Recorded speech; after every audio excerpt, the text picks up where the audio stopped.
Hi, in this delivery we will finally configure our virtual machine to finally export it to a virtual machine that we can use all the time, that it's already configured with all our software. I forgot to mention how to download the ISO image of Debian, so you just visit this website, download the net install, and let's verify the checksum. Once we download the image we will use for the installation.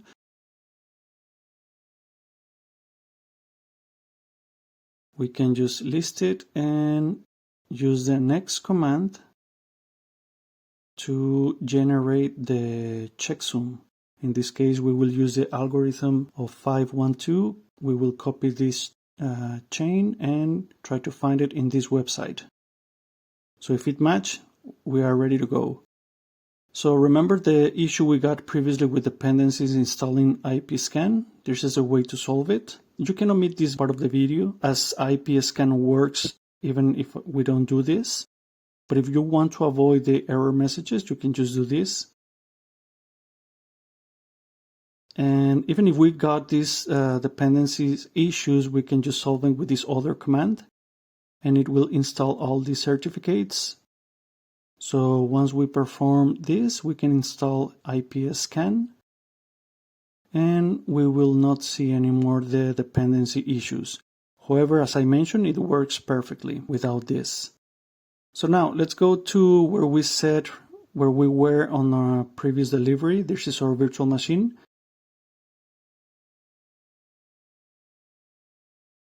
But I have created this other one with all the configurations I need. So that you can just see and copy the same configurations on your virtual machine or do others depending on your necessities.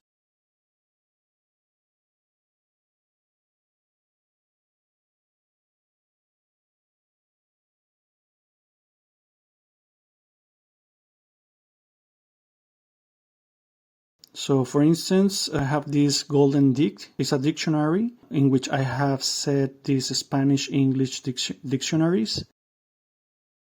And I have placed these dictionaries on this folder. So you can see here the different dictionaries I have configured. You can set some from Wikipedia.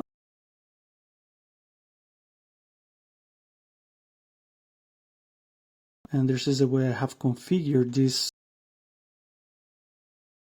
I have set here the hotkeys. One is to invoke the system and one is to translate the word I have selected.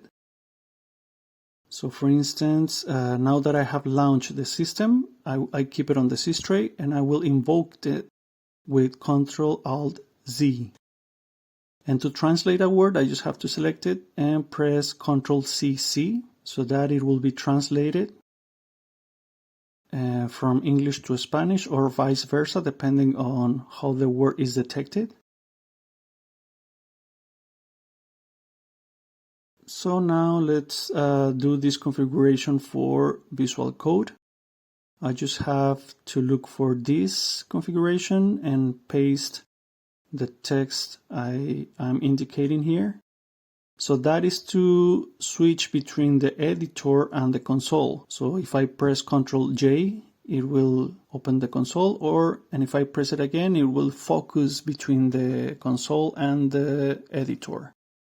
This is really useful, at least for me. And we will set now this configuration for the Samba, which is a system to share folders or files between systems, Windows and Linux. So I have created a backup of the file and I have set these configurations as you see on the other virtual machine in the text. I have set these global settings and the workgroup. So you see here, and the workgroup is a bit below, so it's okay.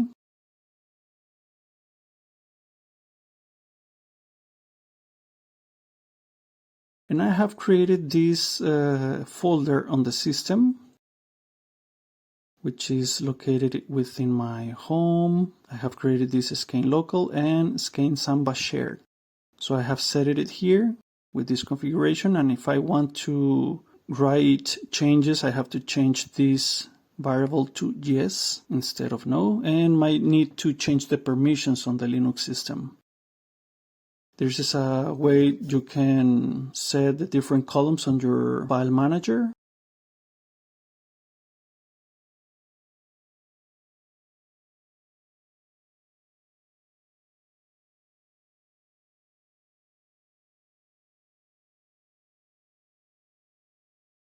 And now let's do some configurations. Let's go back to the previous virtual machine we have created. I will open the file manager. You can see it's quite ugly right now, but with this configuration, you can make it look better. Selecting this item from this configuration, it will change the way it looks. So if I call it again, you can see it.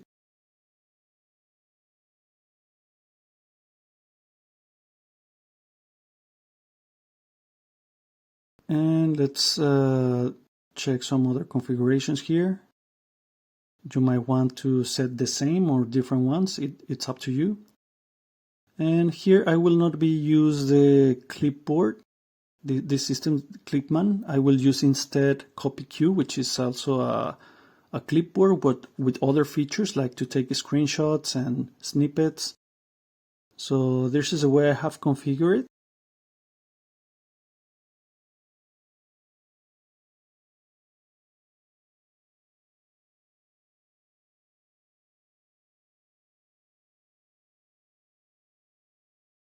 You can see I have created this folder in the system so that when I copy text or create a snippet, it will be saved on this folder.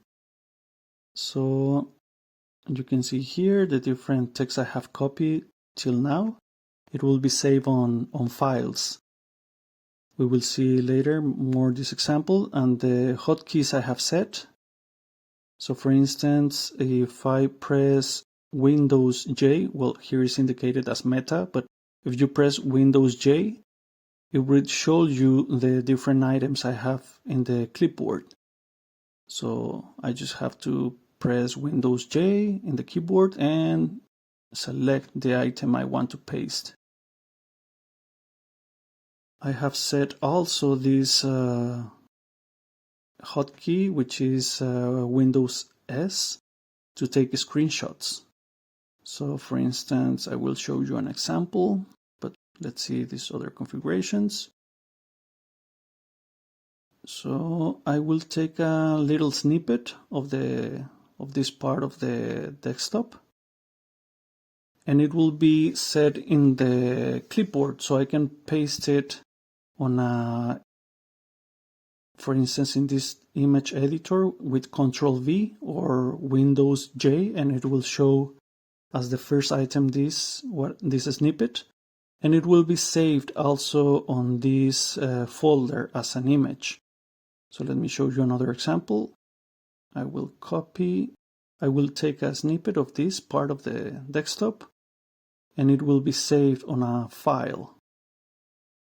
Let's see, let's keep the file manager open and let's make another example. So you see, it creates this file of the snippet I have created. The same with text. It will be saved as a text file. There's the configuration I have for the different wallpapers for the different desktop.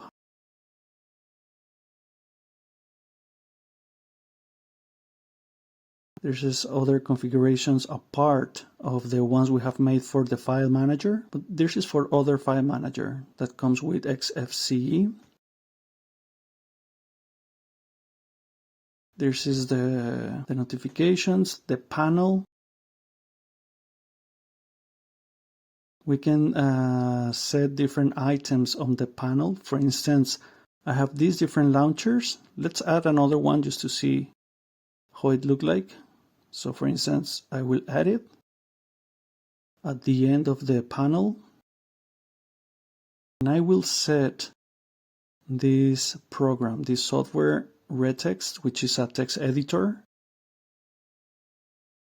So I add it, and it's now set on this launcher. So if I click on it, it will invoke this text editor. But because I don't want it on my virtual machine, I will just remove it. But you can see the different launchers I have. I have here also a separator. I have here Google Chrome, which is the first icon I have here. Mousepad. Another separator.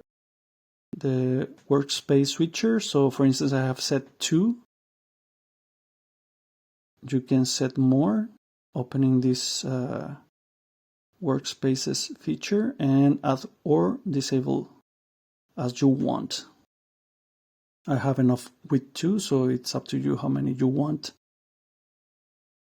And you can set also miniatures of the workspaces, but I rather the button so I can see the names.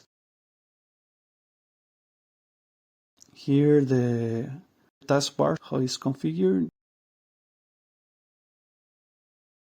Other separators. The CPU graph, which is like to see how the CPU is working, like at least on a graph. So you see here it's not having much activity now. And if you press on it, it's like it will launch like this task manager, which shows you different parameters. This is a sys-tray. I have configured it like this, which comes pretty much by default. Also, this media player, I have disabled it as I wanted to control better from the host system.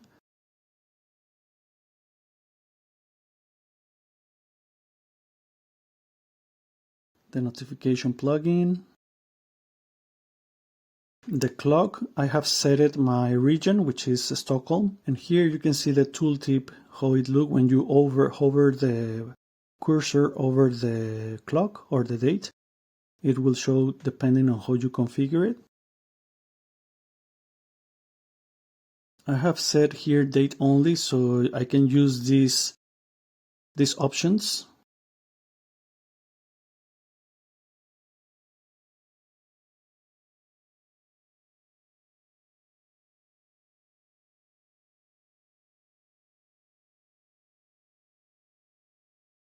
We can see the help here. If you press on the help button, it will take you to the website to see what is the meaning of each letter that I have set here.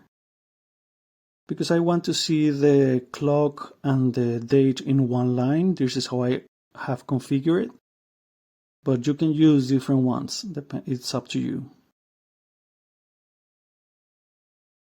The action buttons for the logout, reboot, power off.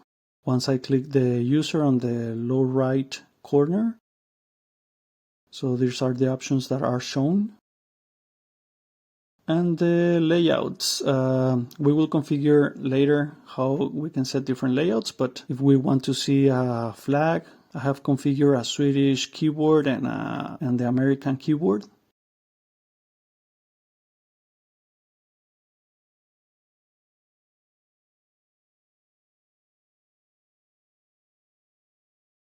So let's continue with the different configurations. The text editor which I have configured previously in Mousepad, which is the one I have set by default. The window manager, here you can enable or disable items on the top. As you can see here, I don't want this option, so I will drag it down, and we can see here different shortcuts for the window manager. So a special one that I liked, it's these ones I have set. Super it's the same as the Windows key on the keyboard. So if press Windows and the different arrows, you will see the difference as I shown in here.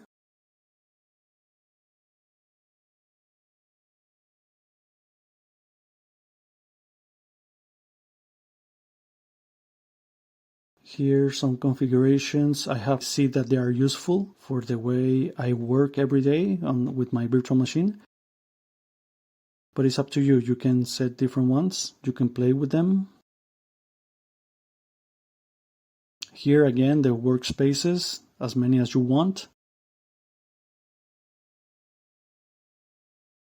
The terminal settings, which we have set in the previous delivery, in the previous video. So there's no need to configure anymore here.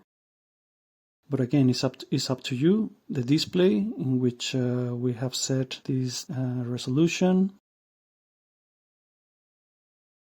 Keyboard shortcuts to launch different applications. For instance, I have set the Windows key plus a letter to launch different applications. So you can configure as you want, but for instance, I have set this Windows 5. So it would launch the Visual Code, Windows C, which will launch the calculator,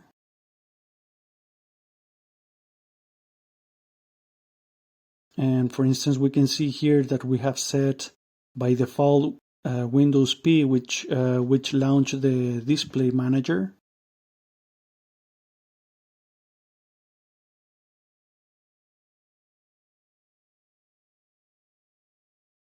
Windows X, just to call the launcher for the different applications. And here's where we set the different layouts for the keyboard that we will use. And I have set both shift keys to switch between them.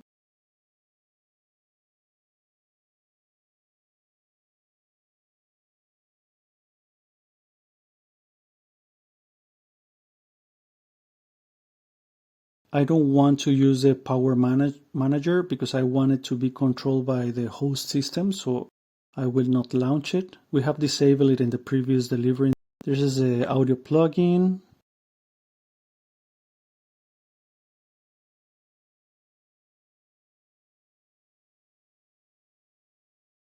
This is the accessibility settings.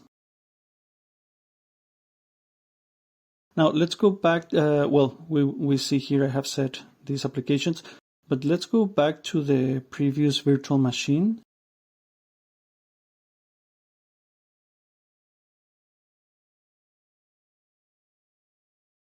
I have created this set of different files with different extensions. So I right click and select the software I want to use when I double click on them. So I go through the different files I want to set a different program that comes by default instead of doing it in here in this settings manager. So I have set it already in this other virtual machine that I've been working on. But yeah, you select the programs you want to use for the different file extensions. You can do it in here or as I did.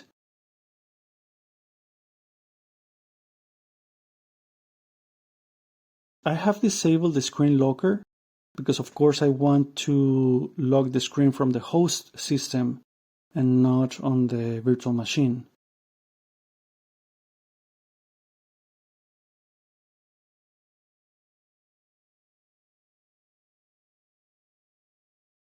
So here is the group customizer where I have set 2 seconds to select the default system. For instance here, when the bootloader is loading, it will take 2 seconds before selecting the default system. You can do other configurations here, like change the resolution or add a background image. But I have just set this setting 2 seconds instead of 5. We can configure the different browsers, changing the settings as we want. Why is important to do all this before exporting the virtual machine? Because if we gonna share the virtual machine, the file we will export with someone, this might be a security breach because we might set our password or something in the browser. And if we export it like this, other person might see our password. or the different settings we set on the browser. So that is why it's good to configure before and delete the cache, the other data we have saved in both Firefox, Google Chrome, or other browsers we have installed. It's also good to delete every file we have before exporting the virtual machine.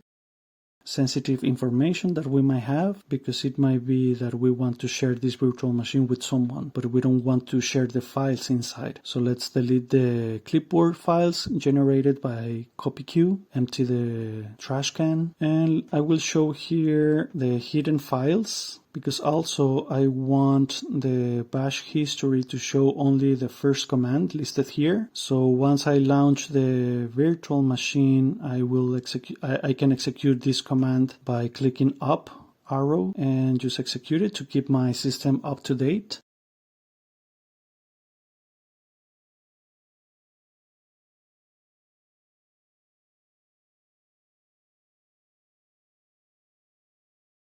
I have installed this picture manager. Before exporting the virtual machine, I have installed these other packages because they are needed by the guest addition. I will show here that I have already installed these packages. Now let's proceed to shut down the virtual machine.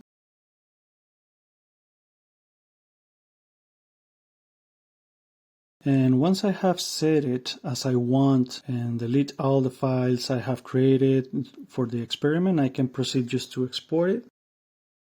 Once I have deleted the cache and files from the different browsers, I can then proceed to create the backup of my virtual machine, exporting to a file.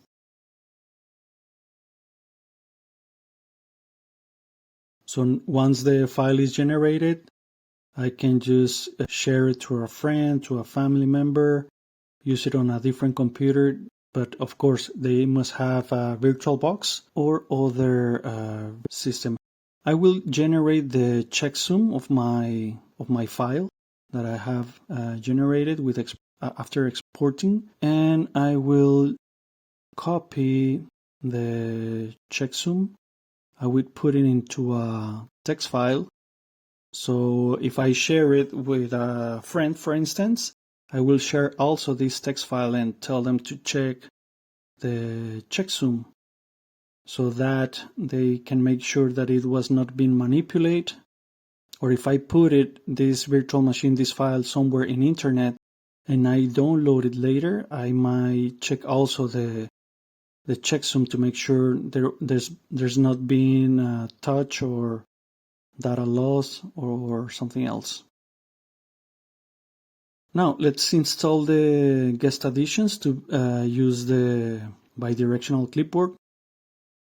We can see that the boot manager now takes 2 seconds to launch the virtual machine, as I have configured with Group Customizer. And now I will proceed to insert the guest addition disk from the VirtualBox menu. So it will insert this image. I will open a terminal on the folder containing the VirtualBox Guest Addition. I will execute this command using this file and this parameter NOX11, and I will proceed to execute it.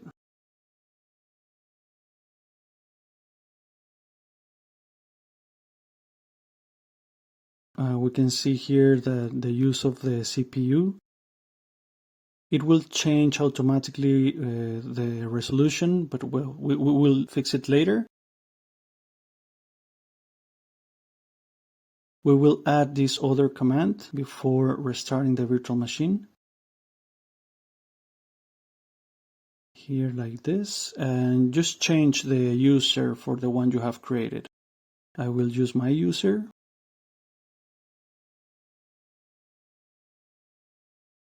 So now I will change the resolution pressing Windows P. It will open this menu.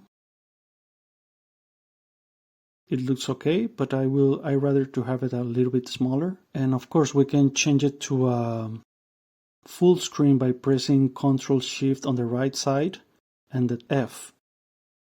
So we can change it to a full screen, the virtual machine.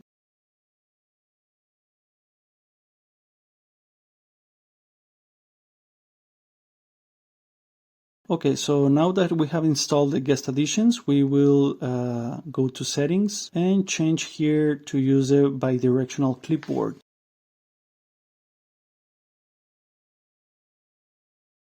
And let's add one folder from the host system, in this case Windows. And I will call this folder to be seen in the virtual machine. And I will check this checkbox. I will mark it. So let's launch now the virtual machine.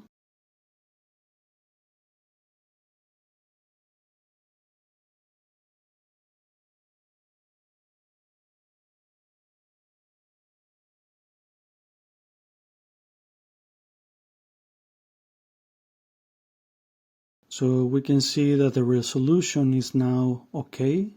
We don't have to deal anymore with this because this is something that has been done by the guest additions. It fixed the resolutions. So we can eject now the VirtualBox image. And as you can see here, it's auto-mounted the folder I have shared. There's these other extra folders that are not in my system, but I guess there are some configuration in Windows, some kind of shortcuts, hidden shortcuts to these other folders, but at least I have these other files on my documents in the host system. So let's make this test of the bidirectional clipboard. I will just enter this text on the text editor within the virtual machine. I will copy this text